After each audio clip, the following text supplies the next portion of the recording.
آٹھویں امام حضرت علی ابن موسیٰ الرضا علیہ السلام، جنہیں رضا کا لقب خدا کی جانب سے عطا ہوا۔ آپ 20 سال تک عہدہ امامت پر فائز رہے اور اس دوران عباسی سلسلے کے 3 حکمرانوں ہارون الرشید، محمد اور مامون نے حکومت کی۔ آپ عالم آل محمد کے نام سے بھی معروف ہیں۔ آپ کی تاریخ ولادت 11 ذی قعدہ سن 148 نقل ہوئی ہے۔ داؤد رقی کہتے ہیں، میں نے امام موسیٰ کاظم علیہ السلام سے دریافت کیا،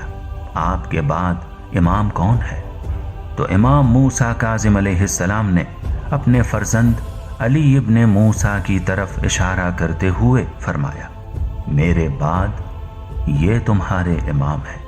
اس کے علاوہ رسول اللہ صلی اللہ علیہ وآلہ وسلم سے متعدد احادیث نقل ہوئی ہیں، جن میں 12 ائمہ معصومین علیہم السلام کے اسماء گرامی کا ذکر ہوا ہے، اور یہ احادیث امام علی ابن موسیٰ الرضا علیہ السلام سمیت تمام ائمہ علیہم السلام کی امامت و خلافت و ولایت کی تائید کرتی ہیں۔ جس وقت امام رضا علیہ السلام خراسان جاتے ہوئے نیشاپور کے مقام پر پہنچے تو محدثین کا ایک گروہ آپ کی خدمت میں حاضر ہوا اور بولا، اے فرزند پیغمبر، آپ ہمارے شہر سے تشریف لے جا رہے ہیں، کیا ہمارے لیے کوئی حدیث بیان نہیں فرمائیں گے؟ اس مطالبے کے بعد امام علیہ السلام نے اپنا سر مبارک کجاوے سے باہر نکالا اور پیغمبر اکرم تک اپنے اجداد اور جبریل کے حوالے سے فرمایا۔ جبریل کہتے ہیں، پروردگار عز و جل فرماتا ہے، لا الہ الا اللہ حصنی فمن دخل حصنی امن من عذابی، قال فلما مرت الراحلہ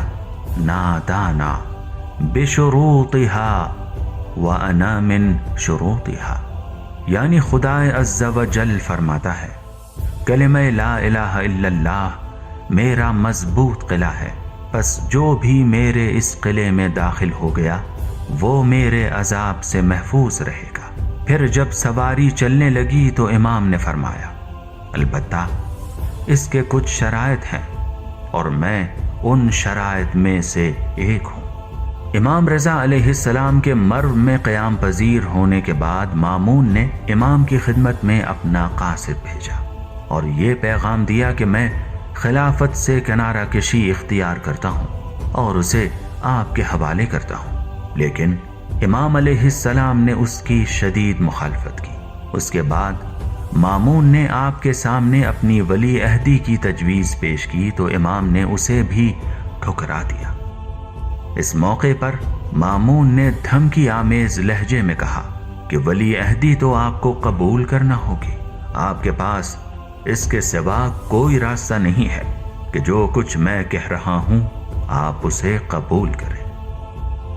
اس وقت امام علیہ السلام نے فرمایا، اگر ایسا ہے تو میں قبول کرتا ہوں، لیکن اس شرط پر کہ میں نہ کوئی حکم جاری کروں گا اور نہ کسی کو کسی چیز سے منع کروں گا، نہ کوئی فتویٰ جاری کروں گا اور نہ کسی مقدمے کا فیصلہ سناؤں گا، نہ کسی کو کسی عہدے پر منصوب کروں گا اور نہ کسی کو اس کے عہدے سے معزول کروں گا اور نہ ہی کسی چیز کو اس کی جگہ سے ہٹاؤں گا۔ مامون نے آپ کے ان شرائط کو قبول کر لیا۔ امام علی رضا علیہ السلام کو مرو منتقل کرنے کے بعد مامون نے مختلف مکاتب فکر اور ادیان و مذاہب کے دانشوروں اور امام کے درمیان مختلف مناظرے ترتیب دی، جن میں زیادہ تر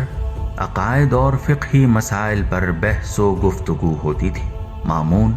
مختلف مکاتب فکر اور ادیان و مذاہب کے بلند پایہ دانشوروں کو امام کے سامنے لایا کرتا تاکہ ان کے ذریعے امام کے دلائل کو ناکارہ بنا سکے۔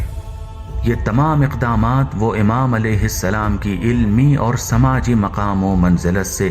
حسد کی بنیاد پر انجام دیتا تھا، اور وہ امام کو نیچا دکھانے کے لیے اپنی ہر ممکن کوشش کرتا، لیکن نتیجہ اس کے برخلاف برآمد ہوتا اور جو بھی امام کے سامنے آتا وہ آپ کے علم و فضل کا معترف ہو جاتا۔ امام علی رضا علیہ السلام اپنے چاہنے والوں کو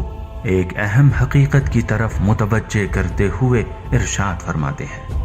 لا تدع العمل الصالح والاجتهاد في العبادة اتكالا على حب آل محمد ولا تدعوا حب آل محمد والتسليم لأمرهم اتكالا على العبادة فإنه لا يقبل أحدهما دون آخر. یعنی